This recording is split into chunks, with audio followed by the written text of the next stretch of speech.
Hello, hello, hello, and welcome to my YouTube channel. My name is Jameelah, and I am a master manifester. And so are you.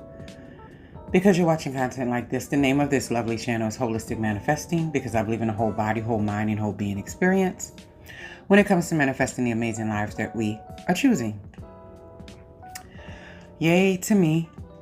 2 videos in person in a row. Very excited about that. What I'm discussing in this video is pressure comes right before progress. Pressure comes right before progress. And I don't think we really understand the gravity of that, because so many people focus on when things are going wrong in their life, when things are not happening the way they want them to happen, and then they kind of just throw in the towel and say, well, I'm just not a person that good things happen to. I'm just going to be broke forever. I'm just never going to find true love. I'm just never going to be in the right career, whatever it is. And I think it's because our brains want an answer, like a final solution. And because we can't see, we start coming up with our own worst case scenarios. And because we come up with our own worst case scenarios, we start acting upon those worst case scenarios, which pushes our manifestations, the things that we desire, further and further away from us, because we've thrown in the towel, and not in the good way, right? For as long as I can remember, even in my own life is what I have a point of reference for. Things have always gotten so much worse before they got better. Why does it work that way? I have a few theories on that, a couple theories. One of them is that when do you truly bask in your faith and your belief in the flow of the universe? Many times we don't do that when everything's going well, and we think that, our little moves that we're making, or the changes that we're making, or what we're doing is impacting our lives. And I made this happen, I made that happen, and everything's going great. There's no reason to have that true faith. It's the only time that true faith and we can flow with the universe. That's the only time it happens, is when things get a little rough. Another thing is that everything is being shifted. Everything is being renewed. And because things are being renewed, what was previously there, although we are comfortable with it and it's familiar, it's no longer serving us. So we have to move those things out of the way. And when they kind of move out of the way, you got to think about it like an earthquake. It gets shaken, and like everything crumbles down, but then there's a renewing, there's a rebuilding, right? Every time there's like a demolishing of an old building in the downtown area or something, you see a brand new building that's new and improved, that has all of the modern and contemporary bells and whistles that a building should have, right? And so that's what you're essentially building in your life. But we all know that process from A to B is not pretty, right? I can think of a few instances in my life to where it was getting worse before it got better. In the first house that I bought, well, during marriage, purchased, I had gotten the house back after the divorce was finalized and stuff. And needless to say, there was no mortgage payments being made on it whatsoever when it wasn't in my care. And when I got it back, I owed about $15,000 or so on it. And if you've been on the channel for a while, I've mentioned this before, but I'll mention it again because it's good information. And when I tell you, I wasn't remotely around anybody who had $15,000 laying around to like give me the money so I can retain the home. It just so happened there was like a family friend, I'll call him, who actually had money, but it's like he was so miserly and tight. Like I never even thought twice about asking him for anything. Like, I'm not the kind of person that run around asking people for money anyway. That's just not who I am. But it didn't even occur to me. And I was trying to make it happen in all of my own ways. And I was like, I can do this. I even had a garage sale. Needless to say, I didn't get anywhere near $15,000. And then I guess a week before the foreclosure was set to come and take over the home, the person who he was connected to in the family came to my door and said he wanted to give you the $15,000 for the house.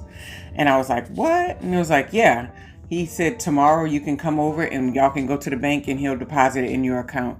And you can look at giving him payments over time. And I was like, what? And so like that never happened to me before. I've never had anybody in my life at that point at all. I was like 30 or so, 32 maybe, something like that, had just handed over $15,000 to me to help me in that kind of way, and me not even remotely looking for it or asking for it. They just heard about it and was like, you know what, I want to assist her. But before that, things looked real bad. Like it looked real rough. I had 2 small children. I was like, where am I going to live? I guess I can get an apartment. Moving with my mom, don't want to do that. It was just so many things. And I remember being up late trying to figure it out. And when it was ultimately solved, the way that it was solved had nothing to do with me, like nothing to do with anything that I was putting forward, right? It was something that was going to work out, whether or not it was going to work out or not. They didn't even know what I was doing over there trying to make things work. They just heard about it, sat on it for a couple of weeks and was like, I think I'll help her out. And, so that's one of the signs of that too. That was another time where I went through, much later though, this was like probably about 8 years later, where I went through a slump of not having work and not having any contract work, not having any teaching jobs. Like I couldn't believe it. Like nothing was showing up. And I was like, what is happening? I even got to the point where I sold everything in my house. I mean, I sold all the furniture inside of it.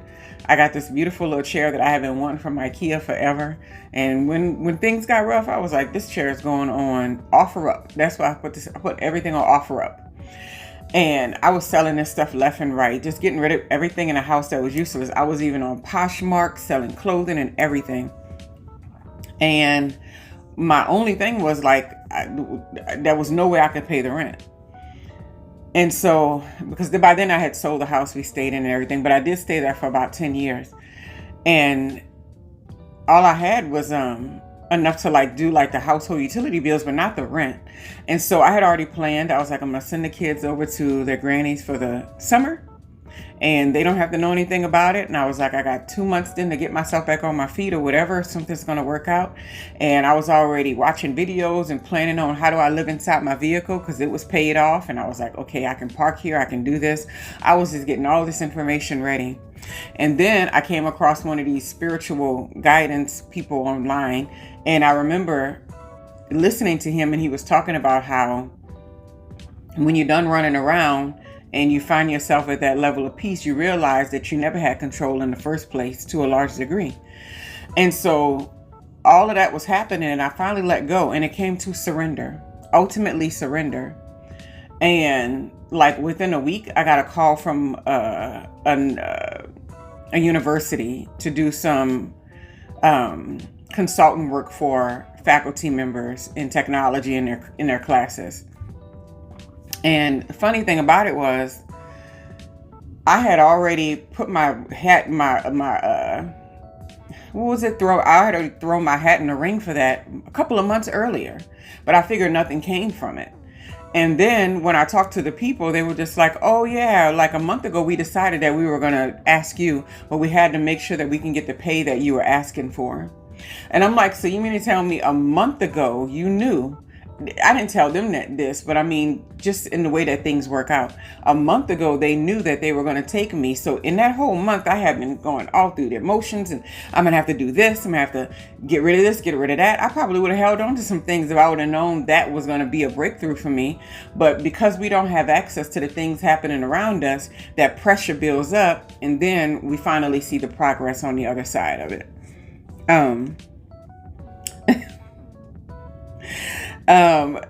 And that's another thing too, because I'm just thinking about the time. It's just like everything was so immediate and like so much pressure. And then when I finally surrendered, that's when everything kind of worked out. And the funny part about it is that we never know what's happening behind the scenes. We can't tell. I had no idea that that family friend was mulling over whether or not they should help me, or they were feeling inclined to, and they had heard about it weeks earlier. And I had no idea that that opportunity was working out in that process, and it was already decided. I was already chosen a month earlier and had no idea. And so that's what I mean by right before you see major progress or major breakthrough in your life, you would normally see a lot of pressure building up first. So what normally happens is that we get into this fight or flight mode. We start getting to the place where we trying to make things happen. When we start going around, and this is why I tell people, they start making deals with the devil.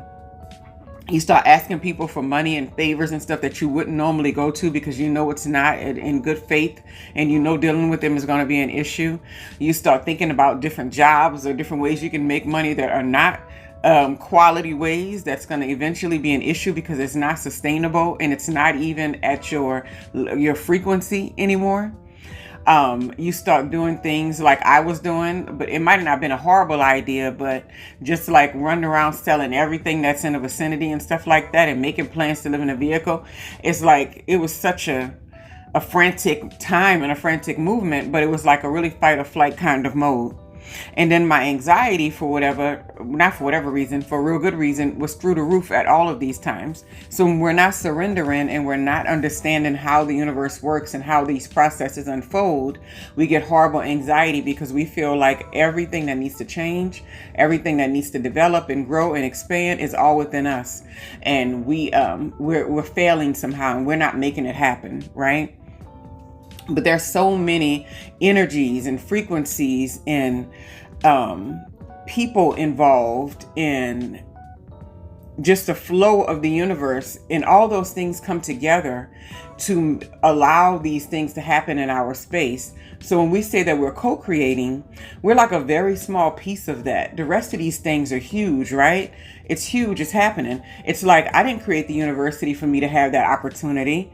I didn't, make myself stand out. Like, I can say that I did, but there were other very, very qualified candidates to do this same work. There was something about me that made sense for it. And I didn't even have an experience for real in what they wanted me to do. I just had been on the other side and been an instructor. So I had a unique perspective. And so I didn't have anything to do with that. I didn't have anything to do with the 5 people who were deciding, who all seemed to come together and decide that she's the one that this works for. And another part of this, I forgot to even share. The landlord that I had at the time, the people that owned the place where I was living, they happened to be very, very dedicated to their faith. And they were Muslim people. And when I moved in, they wanted to meet me because they knew I had been raised Muslim. I hadn't practiced Islam. I mean, I just, it's just like most people. I was brought up in a religion, but it's kind of something I didn't carry with me. Well, for whatever reason, that put me in a sweet spot with them. I didn't know that they were Muslim people. I had no idea that that was going to matter to them. She invited me over to their home, their mansion, which it really was a mansion and everything, to have like tea and biscuits is what she called it. And from that on, they trusted me. And I was just like, I can't do it right now, but I got this new position. And I sent them this, information saying that this is what I'll be getting paid. And they said, okay, then catch up to 2 months afterwards. It's fine. And there was no problem with it. Like, I didn't put all that into place, those right people being in the right area. But had I been more focused on, this is the pressure that people are talking about. This is the breakdown before the breakthrough. If I would have been more focused on that, then I would have saw better, then I could relax. I don't have to have anxiety. I don't have to run around here with my head cut like a chicken with his head cut off. I can relax in knowing that I am being taken care of. I know that I've done everything that I can do up until this point, everything that feels intentional and that feels soft in my being. And so I don't have to be banging on doors and bothering people about money they owe me and all this kind of stuff, because those are not the things that's going to allow me to flow into my next season, to flow into the breakthrough, right? And then what I noticed too is that no good ideas come from that. So when you're sitting there in that fight or flight mode, you have the anxiety and the pressure's building up higher and higher. No good ideas come from when you start allowing it to take over, and the worst case scenarios take over, and the negative outcomes take over, and the pain of what you're experiencing and fighting against what you're experiencing. When that actually takes over, there's no room for any ingenuity to breathe. There's no room for expansion to happen. It's like you're contracted. And I feel like when you get contracted like that, you are further slowing down the actual process because your actions start following up with that contracted mindset instead of the expanded one. So you even start living and approaching things differently, right? I remember saying this before. I got to a point of surrender to where I was like, hey man, this ain't enough to pay the rent, so I'm going to have this Starbucks and I'm going to have this Chipotle today. I may as well have a good day because I'm living in the present. Today is good. Today is beautiful. Today the children are happy. They're playing on the floor. They're watching TV. They have their little devices. We went to the library. Today is good. And that's how you got to get, because ultimately you don't have control over the months and months and months in the future. You can only ruminate over it, but that doesn't mean you're going to get real answers related to it. And then you block yourself from stepping into that abundant flow of the universe, because you got to look at it as something like a river, and it's running, and it's like giving water to everything along the banks. It's like creating this life force as it moves through. And what you're trying to do is swim upstream and like stop things from happening. It's just like, oh no, the current's taking me this way. I could flow with it, but I don't like the way, I don't know where this is going. It's too much uncertainty. It's too much I'm dealing with that I don't understand. So I'm going to try to go ahead and fight against it and fight against what is. It's like accepting what is and where you are. That's the biggest thing, because when you accept what is and where you are, that's when the clarity comes. That's when I didn't even think about that. I guess I could do that. That's when I didn't even think about, opening that door or knocking on that opportunity or answering that email. I forgot that even came in my box. All these things will pop up because you're not constricted anymore. You're in the flow of life, the flow of creation, the ultimate flow of the universe. Things are happening whether you are stepping into it or not. I think the biggest teller of that is like when we come into this earth and when we leave it, it's like a merry-go-round that's always going on and it doesn't stop. And either we can jump on the merry-go-round and go for the ride and have a good time and wait until it's our time to get taken off. Or either we can sit there and, be like, I don't like this merry-go-round. I don't like what's happening, and try to push it the opposite way and try to bang it and jump on it or whatever. And it is not going to matter. It's still going to keep on going whether you are participating or not. It's huge. So the life force doesn't really need you to participate. But if you want to experience what the life force has to offer, you need to surrender to the flow of it. And another thing is, it's like, what I thought about this too was, it's like being in traffic. Say you're going somewhere, you're going to a dinner party to meet people. And on your way to this dinner party, you left early and everything. There was some standstill on the interstate, some big accident, and you got into a horrible mood. And you were angry the whole time getting there and frustrated and, stop and go traffic, blowing the horn at people and all this. And you pull up at the restaurant, you get in there, you start telling everybody about the horrible experience that you had getting to the event and all that. And everybody's like, oh, because they've been sitting there chilling, having their appetizers and having their drinks, and you've been just in hell, right? But the point is that you still got to the event, and you were still going to get to the event no matter what. And the thing about it is that either you can get there kicking and screaming, or either you can get there with a pleasant attitude. And that's one thing that we got to learn about life. It's like when that pressure builds up right before the breakthrough's coming or the progress is coming, you can have the bad attitude because things don't look as pretty as you want them to, but you're still going to get to the other side of it. You're just going to get to the other side of it with a bad attitude. So why not have a positive attitude? Why not walk through every day smiling? Why not look good and feel good and smell good and all those wonderful things, and even share beautiful moments with other people? Because at the end of the day, you're still going to arrive at the same point. So you can let the traffic get the best of you, which is the pressure, or you can say this traffic is just a part of the journey. It's a part of what I'm supposed to experience tonight. I don't know what this is changing on the other end of things. I don't know what this is holding me back from. Maybe I would have been in that fatal accident or something like that.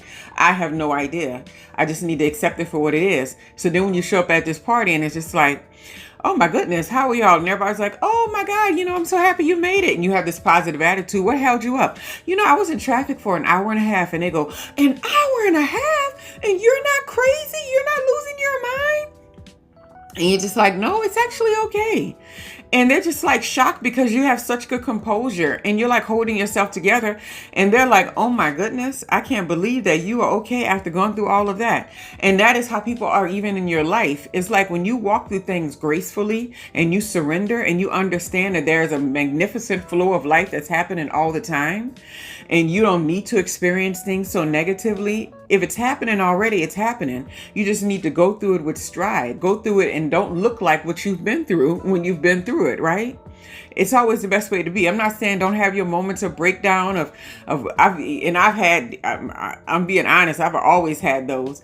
And I always give myself a time. I'm just like, okay, today you feel like crap. It's going to be not even the whole day. Let's get a couple of hours. You can cry about this. You can feel bad about it.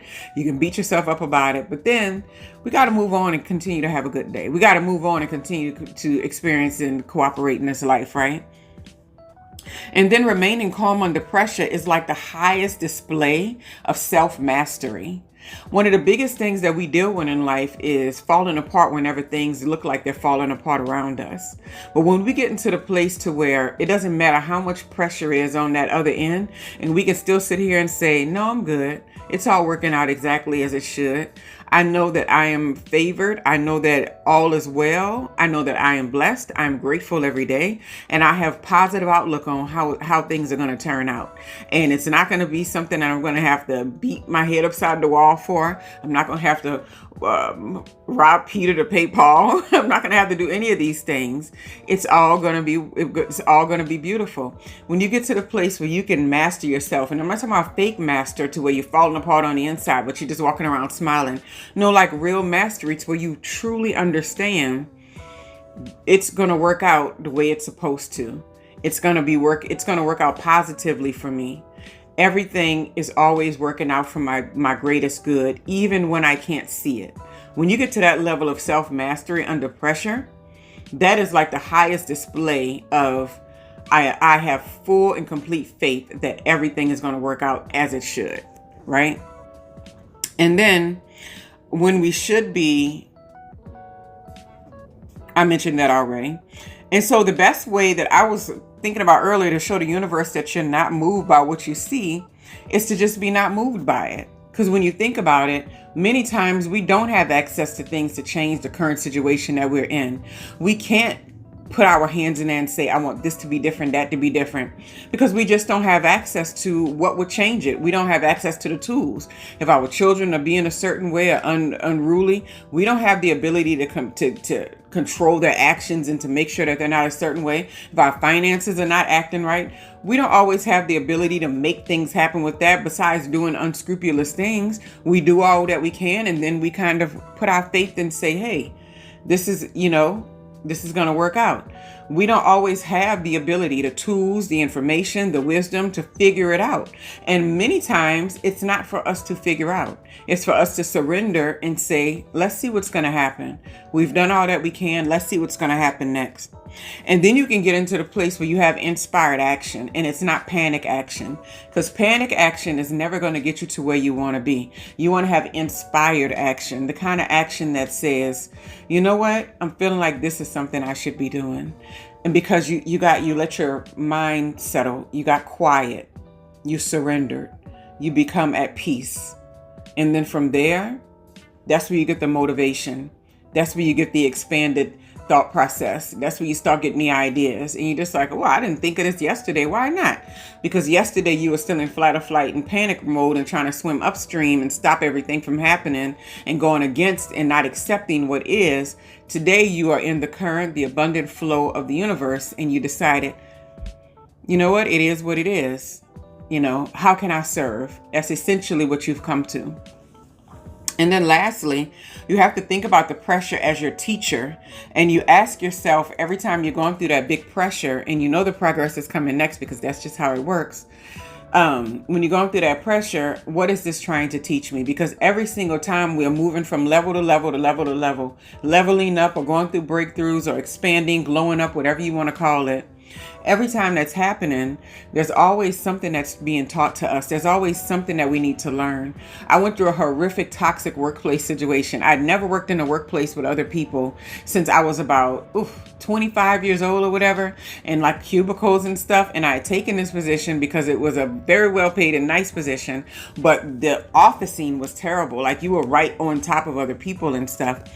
And I went through major self-discovery at this place. I mean, I'm telling you, on my breaks, I was doing therapy in the breakout rooms, in the rooms that you could go to and have little meetings in. Like, I was having a serious mental makeover because I was dealing with coworkers and stuff that were truly not what I wanted to deal with in any kind of way. And it was constant friction, constant issues, very childish environment.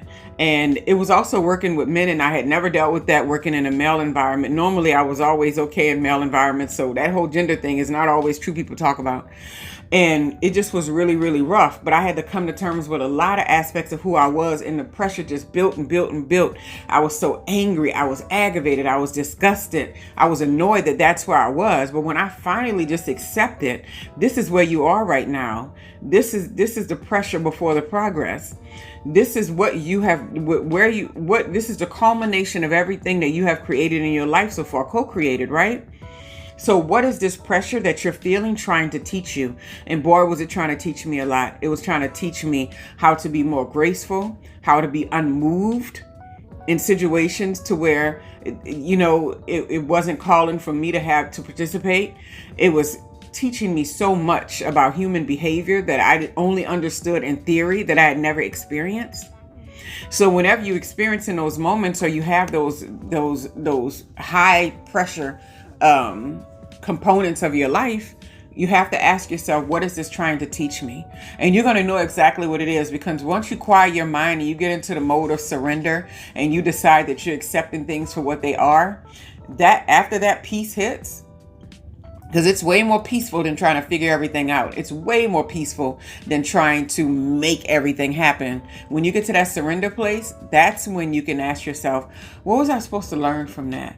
And that's not to say it's not going to still bother you or be a negative little pain point that you might have to deal with, but you'll be able to better understand why you're going through something and what is it bringing out of you, and how that's going to be used for the next level that your life is going to, for the next level of expansion that you're headed to, right?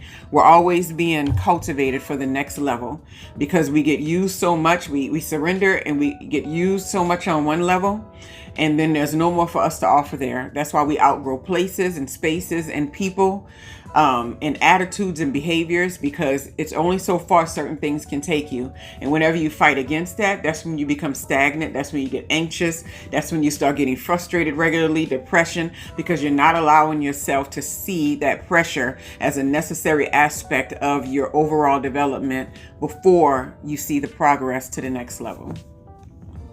Anyway, I hope you all learned something from that. I know I did too. I was thinking about some things while I was talking. That was nice. That was fun.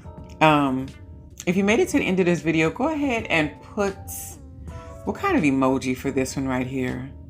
Pressure. Ooh, what about that little emoji with the little pressure coming out of his head? I don't really know what it's called, but he's like blowing up in his head or whatever like that. Anyway, do that. Then I can know if people are making it through my long videos. I hope you all have a wonderful, wonderful, wonderful day.